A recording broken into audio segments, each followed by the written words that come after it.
கர்த்தருடைய நாமம் மகிமைப்படுவதாக.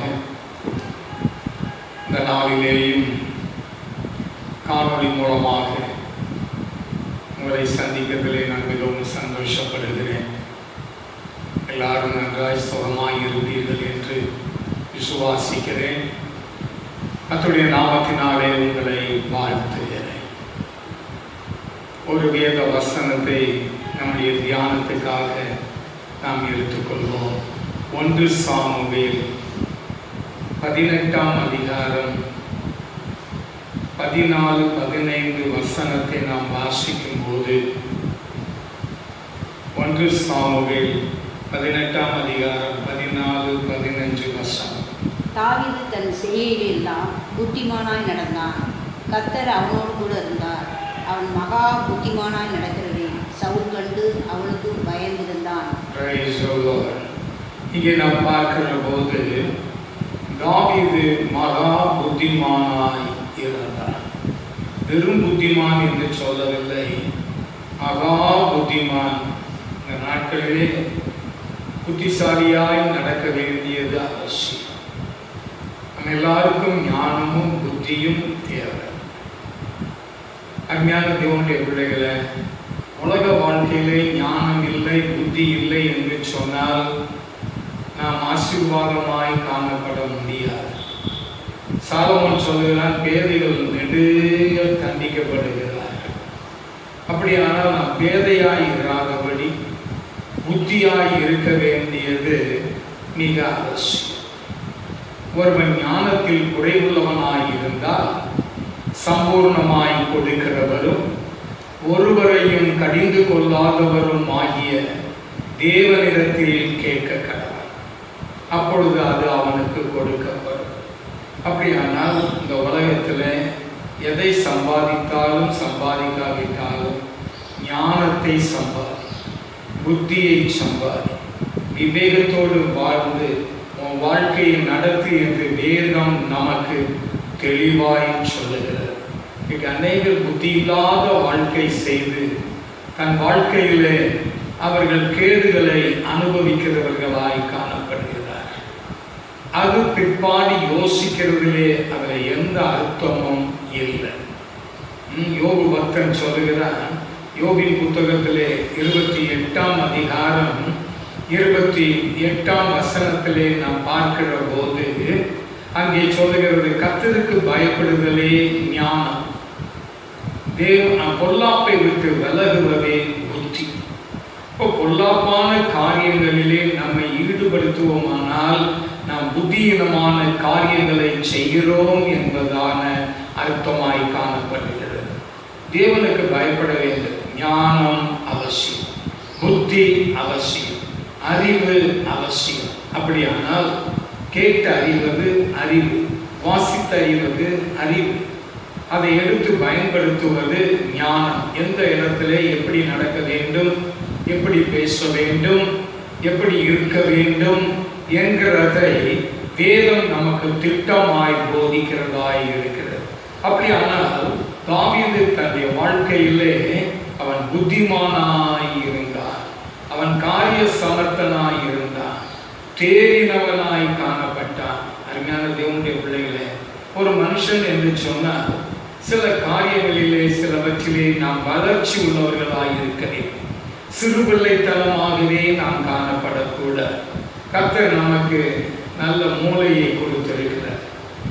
மற்ற மிருகங்களை பார்க்கலும் ஜீவராசிகளை பார்க்கலும் கூட ஒரு அறிவை கர்த்தர் நமக்கு தந்திருக்கிறார். 6 அறிவு. 6வது அறிவு என்ன என்றால் அதுதான் பகுத்தறிவு. எதை பேச வேண்டும், எதை பேசக்கூடாது, எதை செய்ய வேண்டும், எதை செய்யக்கூடாது என்று நாம் பகுத்து அறிய வேண்டும். அதை நாம் பிளண்டராய் என்ன செய்யக்கூடாது, எடுக்கக்கூடாது. அப்போ மனுஷனுக்கும் மிருகங்களுக்கும் வித்தியாசம் இல்லாத வாழ்க்கையாய் போய்விடும். அப்படியானால் தாவீதுடைய வாழ்க்கையிலே பார்க்கிற போது அவன் தேறினவனாய் இருந்தான். எதிலே? சுரமண்டலம் வாசிக்கிறதிலே அவன் தேறினவனாய் விளங்கினான். அதிலே அந்த 18ஆம் அதிகாரத்துக்கு முன்னதாக 1 சாமுவேல் 16ஆம் அதிகாரம் 18ஆம் வசனத்தை நாம் வாசிக்கும் போது, அப்பொழுது அந்த வேலைக்காரரில் ஒருவன் பிரயுத்தரமாக, இதோ பெத்லெகேமிலாகிய ஈசாயின் குமாரன் ஒருவனை கண்டிருக்கிறேன். ஓ, ஈசாயின் குமாரன் ஒருவனை நான் அறிந்திருக்கிறேன். அவன் வாசிப்பதில் தேறினவன். அவன் சுரமண்டலம் வாசிக்கிறதில் தேறினவனாய் இருந்தான். அவன் பராக்கிரமசாலி. அவன் பராக்கிரமசாலி, யுத்த வீரன், யுத்த வீரன், காரிய சமர்த்தன், காரிய சமர்த்தன், சௌந்தரியம் உள்ளவன், சௌந்தரியம் உள்ளவன். கர்த்தர் அவனோடு கூட இருக்கிறார். ஓ, ஹalleluya. கர்த்தர் அவனோடு கூட இருக்கிறார். இது ஒரு சாட்சி. ஏனென்றால் சவுலுடைய வாழ்க்கையிலே பார்க்கிற போது தேவனுடைய வார்த்தைக்கு கீழ்ப்படியாத வகையிலே கர்த்தர் சவுலை ராஜாவாக்கினது அவருக்கு மனஸ்தாபமாய் இருந்தபடியினாலே அவனை அவனுடைய ஸ்தானத்தில் இருந்து கர்த்தர் விலக்கினார். அவனுக்குள் இருந்த கர்த்தருடைய ஆவியானவர் அவனை விட்டு விலகி போனார். கர்த்தருடைய ஆவி அவனை விட்டு விலகி போன போது தேவனால் விடப்பட்ட பொல்லாத ஆவி அவனுக்குள் கடந்து வந்தது. அருமையான தேவனுடைய பிள்ளையே, தேவ சித்தத்தை அறிந்து ஒரு மனுஷன் செயல்பட வேண்டும். தேவ சித்தம் அறியாதபடி அவன் செயல்படக்கூடாது. கர்த்தர் ஒரு பொறுப்பை கையிலே தந்திருக்கிற போது அந்த பொறுப்பின்படி அவன் வாழ வேண்டும், அதன்படி நடக்க வேண்டும், அதன்படி செய்ய வேண்டும்.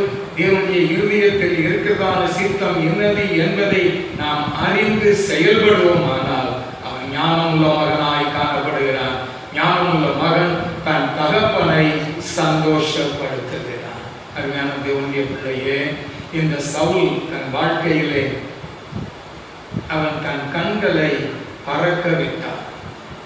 அவன் நேர்த்தியான ஆடுகளையும் மாடுகளையும் கண்டபோது அவன் அதை இச்சித்தான். அதை அவன் தனதாக்கி கொண்டான். இன்னைக்கு மனுஷனுக்குள்ளே வாழ்க்கையிலே தவறுகள் எதிரே வருகிறது. கண்களின் இச்சை. கண் எதை பார்க்கிறதோ அதை மனது விரும்புகிறது. விரும்பினதை செய்கிற போது மீறுதல் வருகிறது. மீறுதல் நிமித்தம் பாவம் கடந்து வருகிறது. பாவத்தினாலே ஆசீர்வாதத்தை மனுஷன் இழந்து போகிறார். ஒன்றுவிட மறுபடியுமாய் அந்த 1 சாமுவேல் 16ஆம் அதிகாரத்திலே நாம் வாசிக்கும் போது அங்கே சொல்லப்பட்டிருக்கிறது, அப்பொழுது அந்த வேலைக்காரரில் ஒருவன், அந்த வேலைக்காரரில் ஒருவன் பிரதியுத்தரமாக, சாட்சி கொடுக்கிறான் தாவீதை குறித்து. பிரதியுத்தரமாக, இதோ பெத்லெகேமியனாகிய ஈசாயின் குமாரன் ஒருவனை கண்டிருக்கிறேன். ஒருவனை நான் கண்டிருக்கிறேன். அவன் வாசிப்பதில் தேறினவன். அவன் வாசிப்பதில் தேறினவன். எதிலே? சுரமண்டலம் வாசிக்கிறது. ஆடுகளை மேய்த்துக் கொண்டிருக்கும் போது அவன் அமைதியாய் அல்ல, உட்கார்ந்து கொண்டு அல்ல, படுத்து தூங்கி கொண்டு அல்ல, ஆடுகளை நல்ல மேய்ச்சல் மேய விடுகிற போது இவன் தன்னுடைய லெஷர் டைம் ஃப்ரீயா இருக்கும் போது அவன் கையில ஒன்று எப்போது வைத்திருக்கிறான், சுரமண்டலம். அவன் வைத்திருக்கிறது என்ன? கவன், அடப்பை, ஒரு தடி, ஒரு கோல், அத்தோடு கூட ஒரு சுரமண்டலமும் அவன் வைத்திருந்தான். இப்படி வைத்திருந்ததான தாவீது அவன் எப்போதும் சுரமண்டலம் வாசிக்கிறவனாயிருந்தான். ஆகவே அவன் அதிலே தேறினவனாய் விளங்கினான். அப்படியானால் அவன் பராக்கிரமசாலி, யுத்த வீரன், காரிய சமர்த்தன், சௌந்தரியம் உள்ளவன். அல்லேலூயா. சௌந்தரியம் உள்ளவன். கர்த்தர் அவனோடு கூட இருக்கிறார். அல்லேலூயா. அருமையான தேவனுடைய பிள்ளையே, இப்படிப்பட்டதான ஒரு மனுஷனை கர்த்தர் தேடினார், கண்டுபிடித்தார், அவனை அபிஷேகித்தார், தனக்கு ராஜாவாக இஸ்ரவேலின் சமஸ்த சபைக்கு கர்த்தர் அவனை ஏற்படுத்தினார் என்று நாம் பார்க்கிறோம். அப்படியானால் அவன் மகா புத்திமானாய் இருந்தார். அருமையான தேவனுடைய பிள்ளையே, நாம் புத்திமானாய் புத்திசாலியாய் இருக்க வேண்டியது அவசியம். புதிய பாட்டிலே நாம் பார்க்கிற போது ஒரு புத்தியுள்ள மனுஷனை நாம் பார்க்கிறோம். இயேசு உவமையாய் சொல்லிக் கொண்டு வருகிறார். மத்தேயு எழுதின சுவிசேஷத்திலே 7ஆம் அதிகாரம் 24ஆம் வசனத்திலிருந்து நாம் வாசிக்கும் போது, மத்தேயு எழுதினதான சுவிசேஷம் 7ஆம் அதிகாரம் 24ஆம் வசனம்.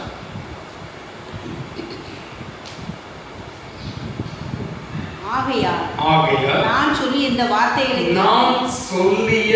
இந்த வார்த்தைகளின்படி இவைகளின்படி செய்கிறவன் எவனோ அவன் கண்மலையின் மேல் தன் வீட்டை கட்டுகிறவனுக்கு புத்தியுள்ள மனுஷனுக்கு ஒப்பிடுகிறேன். அப்ப நான் சொல்லிய இந்த வார்த்தையின்படி என்ன சொன்னார்? அதற்கு மேலே 21ஆம் வசனத்தை நாம் வாசிக்கும் போது, பரலோகத்தில் இருக்கிற என் பிதாவின் சித்தத்தின்படி செய்கிறவனே பரலோக ராஜ்யத்தில் பிரவேசிப்பானே அல்லாமல் என்னை நோக்கி கர்த்தாவே கர்த்தாவே என்று சொல்லுகிறவன் அதில் அவன் பிரவேசிப்பது இல்லை. அப்போ பரமபிதாவினுடைய சித்தம் இன்னது என்று நாம் அறிய வேண்டும். பவுல் ரோமாபுரிக்கு எழுதுகிறான். ரோமாபுரிக்கு எழுதினதான நிருபம் 12ஆம் அதிகாரம் 1 வசனத்திலிருந்து நாம் வாசிக்கும் போது, அப்படி இருக்க சகோதரரே நீங்கள் உங்கள் சரீரங்களை பரிசுத்தமும் தேவனுக்கு பிரியமுமான ஜீவ பலியாக கொடுக்க வேண்டும் என்று தேவனுடைய இரக்கங்களை முன்னிட்டு உங்களை நான் வேண்டிக் கொள்கிறேன். இதுவே நீங்கள் செய்யத்தக்க புத்தியுள்ள ஆராதனை. நீங்கள் இந்த பிரபஞ்சத்திற்கு ஒத்த வேஷம் தெரியாமல், என்ன சொல்லுது? இப்பிரபஞ்சத்துக்கு ஒத்த வேஷம் தெரியாமல் தேவனுடைய நன்மையும் பிரியமும் பரிபூர்ணமான சித்தம் என்னது என்று பகுத்தறியத்தக்கதாக உங்கள் மனம் புதிதாகிறதினாலே உங்களை நீங்கள் மாற்றிக்கொள்ளுங்கள், மனம் திரும்புங்கள் என்று வேதம் சொல்லுகிறது. அதனால தேவனுடைய பிள்ளையே, தேவனுடைய சித்தத்தை அறிந்து செயல்படுகிறவனே புத்திமானாய் இருக்கிறான். கர்த்தர் அவனுக்கு வேண்டிய ஞானத்தையும் கர்த்தர் கொடுக்கிறார். ஹல்லேலூயா. அப்படியானால் இங்கே நாம் பார்க்கிற போது கற்பாறையின் மேல் ஒருவன் வீட்டை கட்டுகிறார். அதில் 25ஆம் வசனத்தை நாம் வாசிக்கும் போது, பெருமழை பெய்து பெருவெள்ளம் வந்து காற்று அடித்து அந்த வீட்டின் அதன் மேல் வீசின போது மோதியும் அது விழவில்லை. அவன் கட்டினதான அந்த வீடு கீழே விழவில்லை. புத்தியுள்ளவன் கற்பாறையின் மேல் ஒரு வீட்டை கட்டுகிறான். அந்த வீட்டை கட்டினவன் அவன் கட்டின வேளையிலே பெரும் காற்று அடித்தது, பெருமழை பெய்தது. மாத்திரமல்ல, அதிலே மோதியது. ஆனால் அந்த வீடு கீழே விழவில்லை. ஏனென்றால் அது கண்மலையின் மேல் போடப்பட்ட அஸ்திபாரமாய் இருந்தபடியினாலே அந்த வீடு கீழே விழவில்லை. அடுத்தது நாம் வாசிக்கும் போது, புத்தி இல்லாதவன் என்ன செய்கிறான்? மணல் மேல் வீட்டை கட்டுகிறான். மணல் மேல் வீட்டை கட்டுகிறான். இவனுக்கு எப்படி பெருமழை பெய்ததோ அதுபோல பெருமழை பெய்தது, காற்று அடித்தது, அதன் மேல் மோதியது, ஆனால் அது கீழே விழுந்தது. ஹல்லேலூயா. அருமையான தேவனுடைய பிள்ளைகளை, 2 கூட்டத்தாரை நாம் பார்க்கிறோம். ஒன்று புத்தியுள்ளவன், இன்னொருவன் புத்தி இல்லாதவன். அப்படியானால் புத்தி உள்ளவன் கட்டின வீடு நிலைத்திருந்தது, புத்தி இல்லாதவனுடைய வீடு அழிந்து போயிற்று. சிறு பிள்ளைகளுக்கு சண்டே கிளாஸ்ல ஒரு பாட்டு சொல்லி கொடுப்பாங்க. பாறையின் மேல் கட்டினவன் புத்தியுள்ளவன், பாறையின் மேல் கட்டினவன் புத்தியுள்ளவன், பாறையின் மேல் கட்டினவன் புத்தியுள்ளவன். பெருமழை பெய்தது, பெருமழை பெய்து நீ உயர்ந்தது, பெருமழை பெய்து நீ உயர்ந்தது, அந்த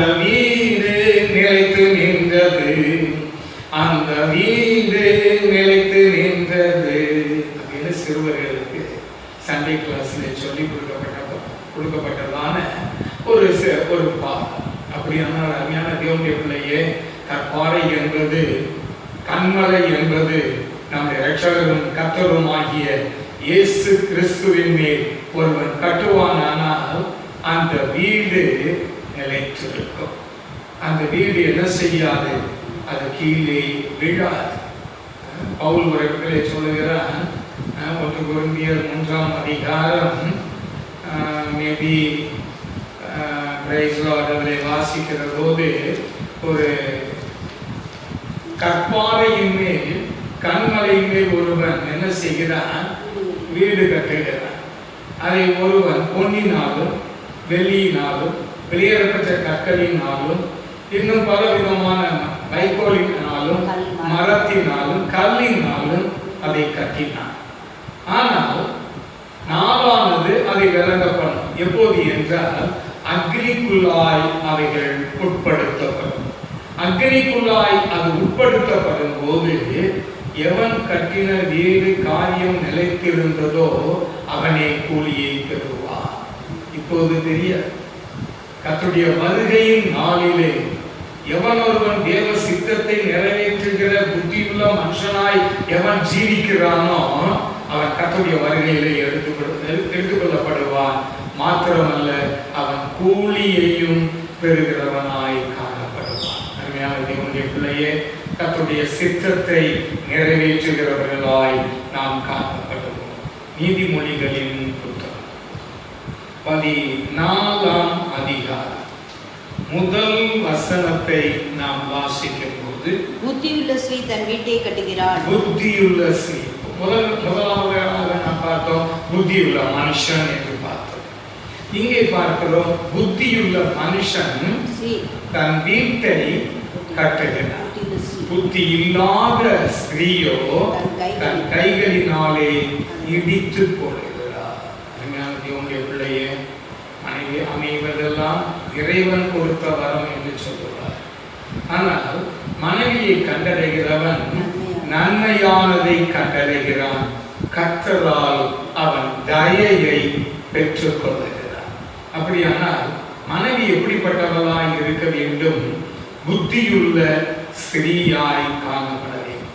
புத்தியுள்ள ஸ்திரீ தன் வீட்டை கட்டுகிறார். எடுத்துக்காட்டாக சொல்ல வேண்டுமானால் 1 சாமுவேல் 25ஆம் அதிகாரம் 3ஆம் வசனத்திலே நாம் பார்க்கிற போது, அந்த மனுஷன் யாரும் கேட்டால் நாபால் என்று சொல்லுகிறான். மனுஷனுடைய மனைவியின் பெயர் அபிகாயில். அந்த மனுஷன் நாபால் என்னும் அவன் மனைவிக்கு அபிகாயில் என்னும் பெயர். அந்த ஸ்ரீ மகா புத்திசாலியும். அவளை குறித்து வேதம் சொல்லுகிறது, மகா புத்திசாலியான ஒரு ஸ்திரீயாய் இருந்தார், ரூபவதியாயும் இருந்தார். அருமையான தேவனுடைய பிள்ளைகளை, நாபாலுக்கு கொடுத்த பாக்கியம். அப்போ அவ மகா புத்திசாலியும் ரூபவதியுமாய் இருந்தால் என்று வேதம் சொல்லுகிறது. அருமையான தேவனுடைய பிள்ளையே, அப்போ புத்தி உள்ள ஸ்திரீ தன் வீட்டை கட்டுகிறார். அதே நீதிமொழிகள் 12ஆம் அதிகாரம் 4ஆம் வசனத்தை நாம் வாசிக்கும் போது, குணசாலி, வேதத்தில் சில ஸ்திரீகள் சொல்லப்பட்டிருக்கிறார். புத்தி உள்ள ஸ்திரீ. இரண்டாவதாக குணசாலியான ஸ்திரீ. அதை நீதிமொழி 31:10 வாசிக்கும் போது, குணசாலியான ஸ்திரீயை கண்டுபிடிப்பவன் யார்? அவள் முத்துக்களை பார்க்கலும் விலையேற பெற்றார். அப்படியான ஸ்திரீகளிலே சில ஸ்திரீகளை குறித்து வேதம் சொல்லுகிறார். 1 புத்தியுள்ள ஸ்திரீ, 2வது குணசாலியான ஸ்திரீ. அப்படியானால் குணசாலியான ஸ்திரீ புருஷனுக்கு எப்படி இருக்கிறார்? கிரீடமாய் இருக்கிறார். சிலர் சொல்லுவாங்க, கல்யாணம் பண்ணது போதும் பொண்டாட்டிய தலைமையில வச்சுக்கிட்டு என்ன செய்கிறான்? ஆடுறேன் அப்படின்னு சொல்றாரு. ஏன்னா அவள் கிரீடமாய் இருக்கிறபடியினாலே மனைவியை எங்கே வச்சு ஆடுறான்? தலையிலே வைத்து ஆடுகிறார். அப்படியானால் குணசாலியான ஸ்திரீ தன் புருஷனுக்கு கிரீடமாய் இருக்கிறார். இந்த வார்த்தையை கேட்கிறதான அருமையான தேவனுடைய பிள்ளைகளே, உங்களுடைய புருஷனுக்கு நீங்கள் கிரீடமாய் இருக்கிறீர்களா? நீங்கள் வீட்டை கட்டுகிறவர்களாய் இருக்கிறீர்களா? ஹல்லேலூயா. வேதத்திலே புத்தியுள்ள ஸ்திரீ என்றும் குணசாலியான ஸ்திரீ என்றும் ஞானமுள்ள ஸ்திரீ என்றும் வேதம் சொல்லுகிறது. அப்போ ஞானம் தேவை, புத்தி தேவை, குணம் தேவையாக இருக்கிறது. அப்படியானால் புத்தி உள்ள ஸ்திரீ வீட்டை கட்டுகிறாள், குணசாலியான ஸ்திரீ புருஷனுக்கு கிரீடமாய் இருக்கிறார்.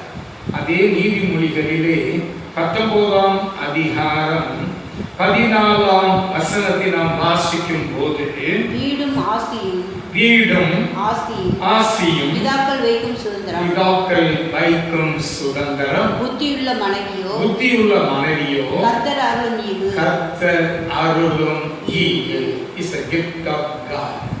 கர்த்தர் கொடுக்கிற ஒரு ஈவு.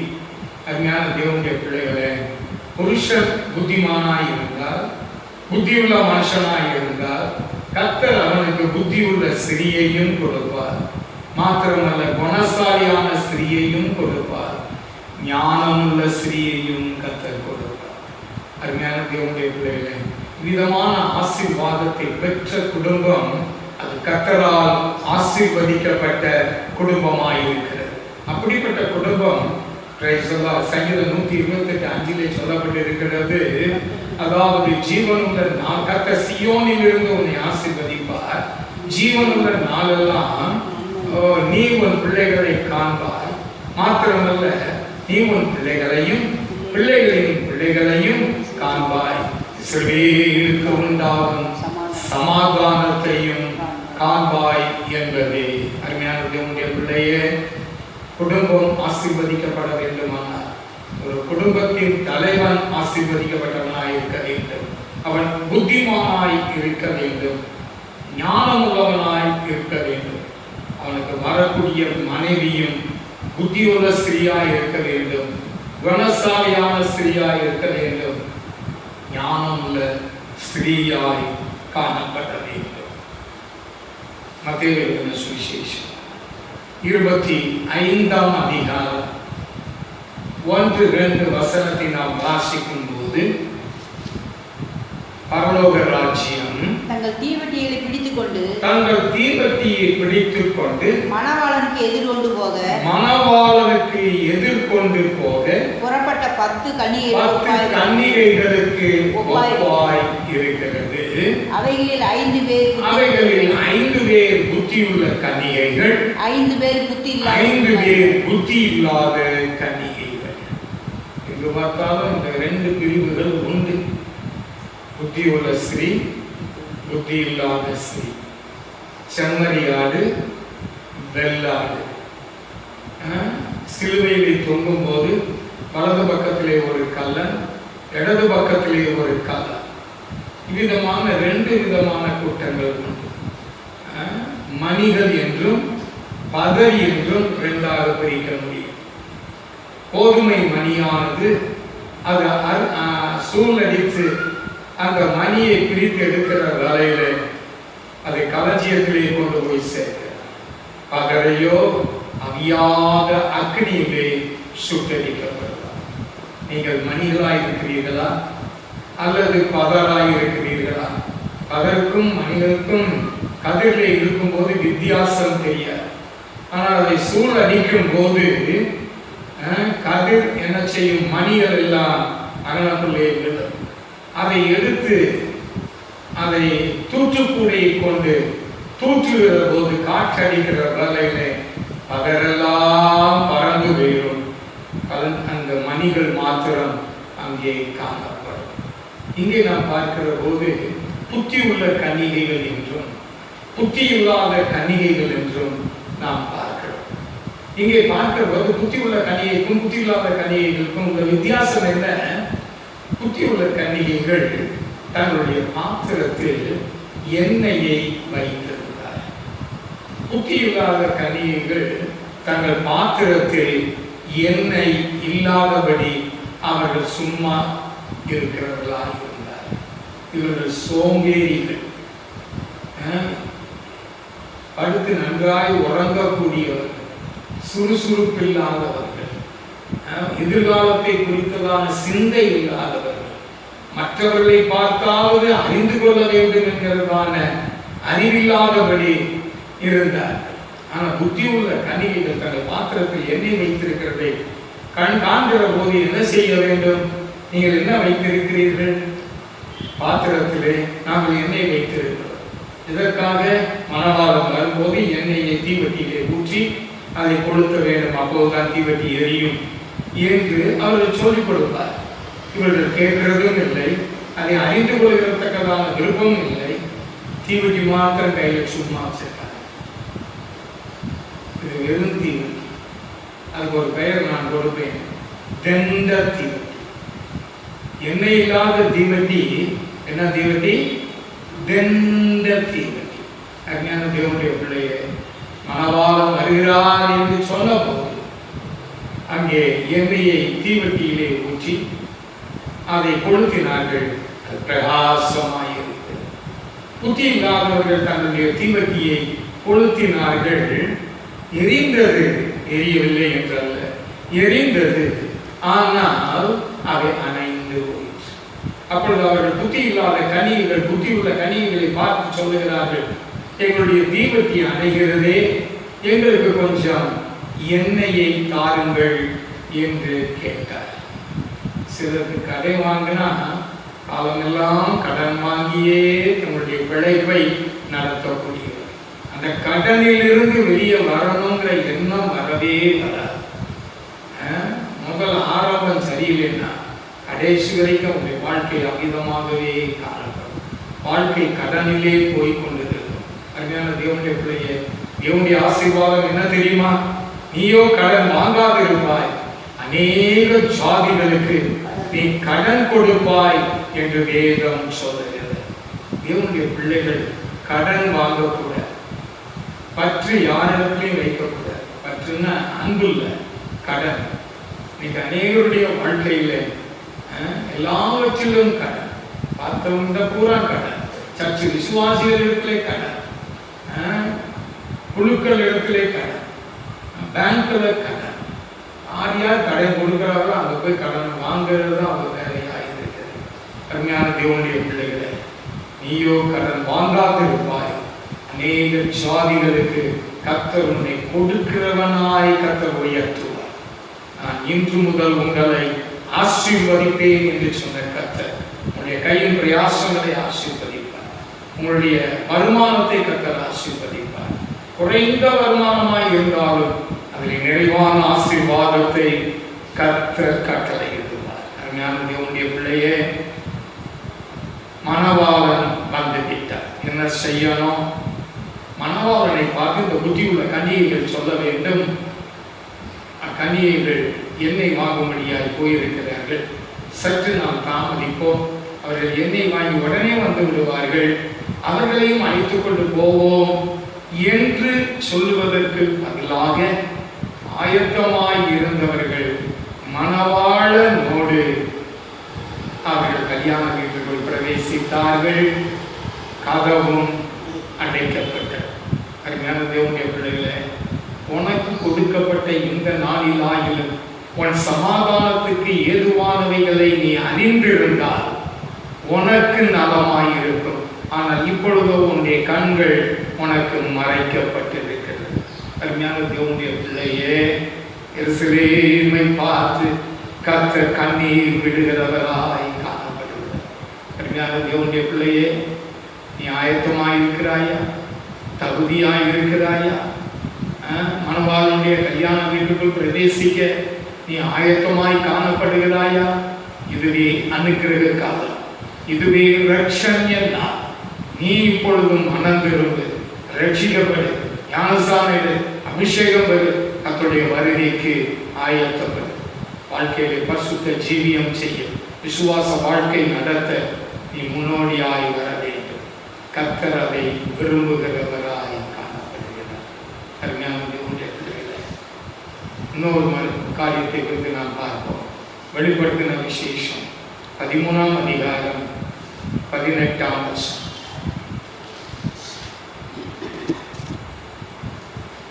இதிலே ஞானம் விளங்கும், இதிலே ஞானம் விளங்கும். அந்த மிருகத்தின் இலக்கத்தை, அந்த மிருகத்தின் இலக்கத்தை புத்தியுள்ளவன் கணக்கு பார்க்க கடவன். அது மனுஷனுடைய இலக்கமாய், அது மனுஷனுடைய இலக்கமாயிராமல் இருக்கிறது.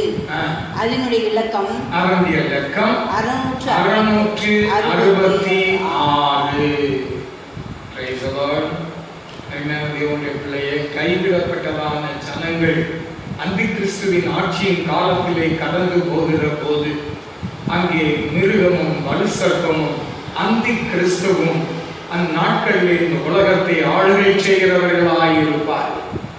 கேட்டின் மகனாகிய பாவ மனுஷன் அவன் வெளிப்பட்டால் ஒழிய அந்த நாள் வராது என்று வேதம் சொல்லுகிறது. அப்படியானால் தடை செய்கிறவர் பரிசுத்த ஆவியானவர். இது உனக்கு கொடுக்கப்பட்ட அனுகிரக காலம். இந்த காலத்தை நீ இழந்து போவாயானால், இந்த உலகத்தின் மேல் ஆசை வைப்பாயானால், வேதத்தில் சொல்லப்பட்டிருக்கிறது, தேமா இப்பிரபஞ்சத்தின் மேல் ஆசை வைத்தான் என்று. அருமையான தேவனுடைய பிள்ளைகளே, இந்த உலகத்தின் மேல் பிரபஞ்சத்தின் மேல் நீ ஆசை வைக்க வேண்டாம். உன்னுடைய விருப்பம், உன்னுடைய ஆசை கர்த்தர் மேல் இருக்கட்டும். என் இயேசு எப்போது வருவார், என் ஆண்டவர் எப்போது வருவார் என்று அவருடைய வருகைக்கு நீ ஆயத்தமுள்ளவனாய் இருப்பாயானால், பிரைஸ் தி லார்ட், ஆமென், கர்த்தராகிய இயேசுவே வாரும் என்று நீ அழைப்பாய். தைரியமாய் அழைக்க முடியும். அருமையான தேவனுடைய பிள்ளைகளே, இயேசு சீக்கிரமாய் வரப்போகிறார். அவருடைய வருகைக்கு நீ ஆயத்தப்படு. கர்த்தர் தாமே இந்த வார்த்தைகளை ஆசீர்வதிப்பார். நாம் எல்லாரும் செபிப்போம். அன்பின் நல்ல பிதாவே, நான் காலையில் என்னுடைய வார்த்தைகளை கேட்க தேவரீர் தந்த கிருபைக்காக நாங்கள் உண்மை ஸ்தோத்திரிக்கிறோம். ஆண்டவரே, கேட்டதான ஒவ்வொரு தேவனுடைய பிள்ளைகளையும் கர்த்தர் ஆசீர்வதி. புத்தி உள்ளவர்களாய் காணப்பட கற்றுக்கிறார். புத்தியீனத்தை எடுத்து போடு, பேரமையை எடுத்து போடு, பேரமையை விட்டு விலகுங்கள் என்று சொல்லி, ஆகவே நாங்கள் மதியீனமான வாழ்க்கை செய்யாதபடி குடும்பத்திலேயும் சரி, ஆவிக்குரிய வாழ்க்கையிலும் சரி, புத்தியுள்ள ஸ்திரீகளாய், குணசாலியான ஸ்திரீயாய், ஞானமுள்ள ஸ்திரீகளாய் வேலைங்க கர்த்தர் நீர் அனுகிரகம் பாராட்டும். எப்பொழுதும் ஆயத்தம் என்று சொல்லத்தக்கதாக காணப்பட கர்த்தர் உதவி செய்யும். தாவீது தன் வாழ்க்கையிலே புத்திமானாய் நடந்தார். அவன் புத்திமானாய் நடக்கிறதை சவுல் கண்டு அவன் பயந்தான் என்று நாங்கள் வாசிக்கிறோம். ஆமாண்டவரே, நீர் எங்களோடு கூட இருக்கிறது. ஆண்டவர்களுக்கு வேண்டிய ஞானத்தை தார், புத்தியை தார், கிருபைகளை தார். ஆண்டவரே சோதர், நாங்கள் உண்மையிலே ஆண்டவரே சோதர் நீ அதிகமாய் பற்றி கொண்டவர்களாய், மைசார்ந்து ஜீவிக்கத்தக்கவர்களாய், பொல்லாத இந்த உலகத்திலே புத்தியாய் நடக்க கர்த்தர் எங்களுக்கு இருக்கிறார். எங்களை தாழ்த்தி இந்த கருத்திலே நாங்கள் தருகிறோம். மகிமையை ஏற்றுக்கொள்ளும் இயேசு கிறிஸ்துவின் நாமத்தில் வேண்டிக் கொள்கிறேன் நல்ல பிதாவே. ஆமென். ஆத்துமாவே கர்த்தரை ஸ்தோத்திரி, என் முழு உள்ளமே அவருடைய பரிசுத்த நாமத்தை ஸ்தோத்திரி. என் ஆத்துமாவே கர்த்தரை ஸ்தோத்திரி, அவர் செய்த சகல உபகாரங்களையும் மறவாதே. ஆமென். நம்முடைய கர்த்தராகிய இயேசு கிறிஸ்துவின் கிருபை, பிதாவாகிய தேவனுடைய அன்பும் பரிசுத்த ஆவியானவருடைய ஐக்கியமும் சமாதானமும் ஆசீர்வாதமும் இப்பொழுதும் எப்பொழுதும் மாறாமல்